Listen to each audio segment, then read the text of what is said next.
Durante esta semana, vimos a extrema-direita transformar a Câmara num show de horrores após sessões marcadas por intimidação e ofensas, resultando em escolta de deputado, desmaio de uma parlamentar e a suspensão completa dos trabalhos na casa. Não por isso, a Polícia Federal freou suas investigações contra o casal Bolsonaro, nem o Supremo arredou o pé com Sérgio Moro. Mas, notoriamente, tanto a PF quanto a PGR já confirmaram as datas para realizar denúncias e indiciamentos contra o ex-presidente por suspeitas em 3 casos: o esquema das joias, a fraude nos cartões de vacina e a tentativa de golpe. Veja em detalhes agora as principais notícias da semana neste resumo preparado pela Mídia Ninja. Inscreva-se em nosso canal e vamos às pautas. Investigadores da Polícia Federal estão perto de concluir inquérito que mira o ex-presidente Jair Bolsonaro e sua esposa Michele Bolsonaro por suspeitas de enriquecimento ilícito e apropriação de patrimônio público. As investigações também apuram suspeitas do casal no comércio ilegal das joias sauditas. Detalhes apurados pela jornalista Juliana Dalpiva revelam que ela dificilmente escapa do indiciamento. Sobre a ex-primeira-dama, recaem indícios de desvio de verba por meio de contratos públicos durante a gestão Bolsonaro com empresas ligadas a Michele. Investigadores da PF abriram esta linha de investigação em agosto do ano passado, quando foram constatadas movimentações atípicas nas contas da mulher do ex-presidente após quebra de sigilo bancário. O vereador Carlos Bolsonaro usou as redes sociais neste domingo para atacar a participação de crianças e adolescentes na parada LGBT e direcionar críticas à participação do ministro Silvio Almeida no evento. Em discurso ao público na Avenida Paulista, Almeida afirmou ter ido à parada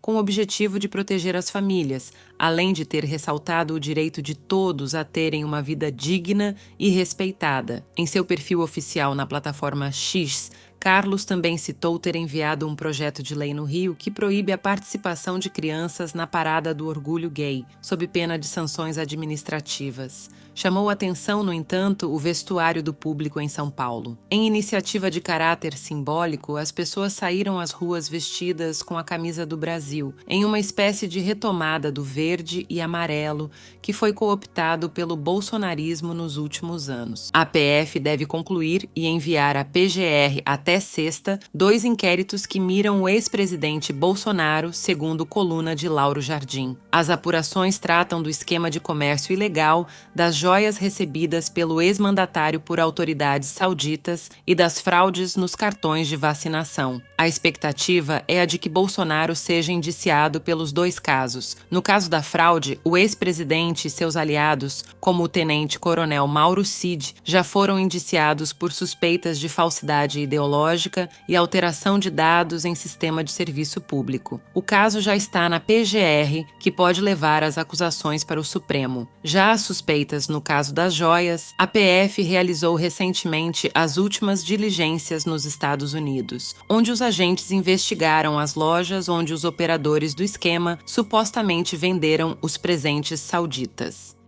Agentes da Polícia Federal obtiveram provas de que o ex-presidente Jair Bolsonaro sabia do esquema de comércio ilegal das joias sauditas nos Estados Unidos. A apuração, divulgada pela jornalista Bela Megali, dá conta de que o ex-presidente esteve a par das operações de venda ilegal e recompra dos presentes oficiais da União, bem como deu aval para algumas das operações. A PF já concluiu o inquérito sobre o caso e deve indiciar o ex-mandatário e os envolvidos no esquema até sexta-feira, como revelou o jornal O Globo. Além de Bolsonaro, o ex-tenente-coronel Mauro Cid e seu pai, o general Lorena Cid, também são suspeitos de envolvimento no caso. Na reta final da investigação, agentes estiveram nos Estados Unidos, onde realizaram diligências para esclarecer em quais lojas as joias foram vendidas. Por unanimidade, STF torna Sérgio Moro réu por calúnia contra Gilmar Mendes. A denúncia foi levada à frente baseado em vídeo em que Moro aparece falando em comprar habeas corpus de Gilmar Mendes.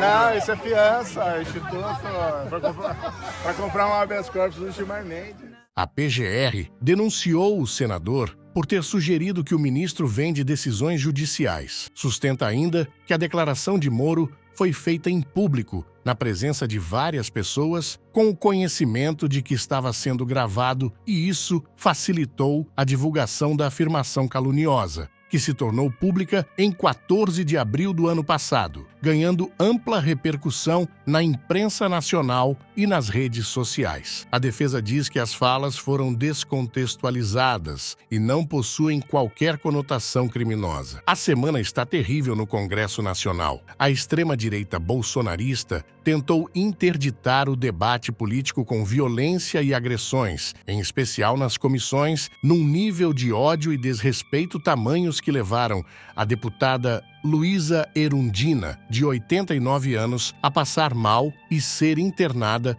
numa UTI hospitalar. Diversos deputados e deputadas que tentam avançar nos trabalhos denunciaram a tática dos extremistas nas redes sociais. Jandira Fegali fez um discurso atribuindo ao presidente da casa, Arthur Lira, a responsabilidade de garantir o funcionamento da casa. Artigo 17, inciso 3º, a linha C. São as atribuições do presidente da Câmara. E na linha C diz assegurar condições necessárias ao pleno funcionamento das comissões. O que aconteceu hoje aqui foi tudo muito grave. Nós estamos interditando o debate político e abrindo caminho para a violência e para a agressão. Por fim, confira este corte especialmente preparado para fechar o resumo. Nele, o bolsonarista Nicolas Ferreira leva um atropelo da ministra da Mulher, Aparecida Gonçalves, e a deputada Érica Hilton, após tentativa de intimidação durante encontro na Câmara dos Deputados, na última quarta-feira. Daqui a pouco vai ter pessoas falando que eu sou mulher trans e estou grávida. Eu sou mulher trans e menstruo. Horas.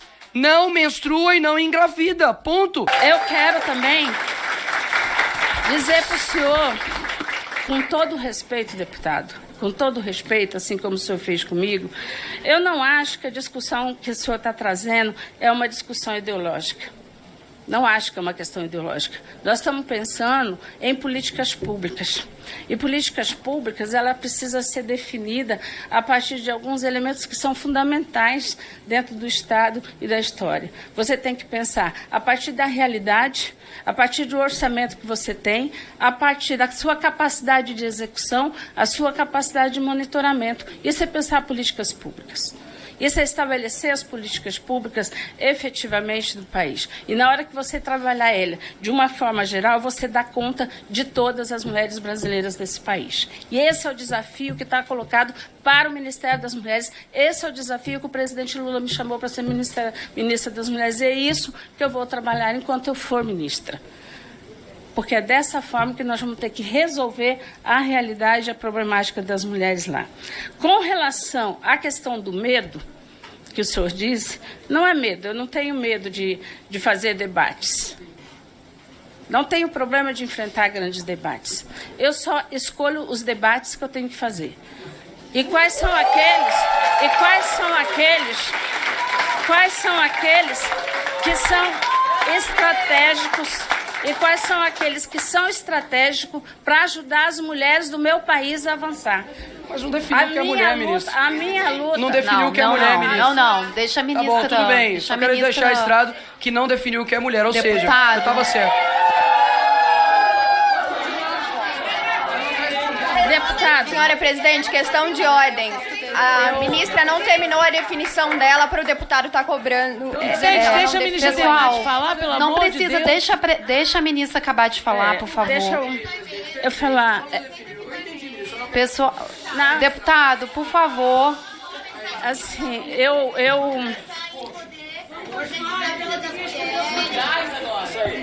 Que a senhora tenha sido trazida do ministério para esta casa para ouvir tamanha atrocidade, tamanha falta de respeito e uma tentativa frustrada de encurralá-la. Não a encurralarão porque Vossa Excelência sabe qual é a política pública que desenvolve no Ministério das Mulheres. Vossa Excelência não é bióloga, não é pastora, não é filósofa. São esses os lugares que precisam de definições claras do que é ser mulher, tentando responder aquilo que o deputado disse. Imagina se Vossa Vossa Excelência definisse como mulher, por exemplo, mulheres que parem, mulheres que podem gestar. Aquelas que não podem, ministra, não porque são trans, porque nasceram sem poder, o que seria delas? Mulher é uma gama plural, diversa. Imagina se Vossa Excelência quisesse definir mulher por raça, por classe econômica. O que seria das mulheres negras, das mulheres indígenas, das mulheres do campo, das mulheres rurais?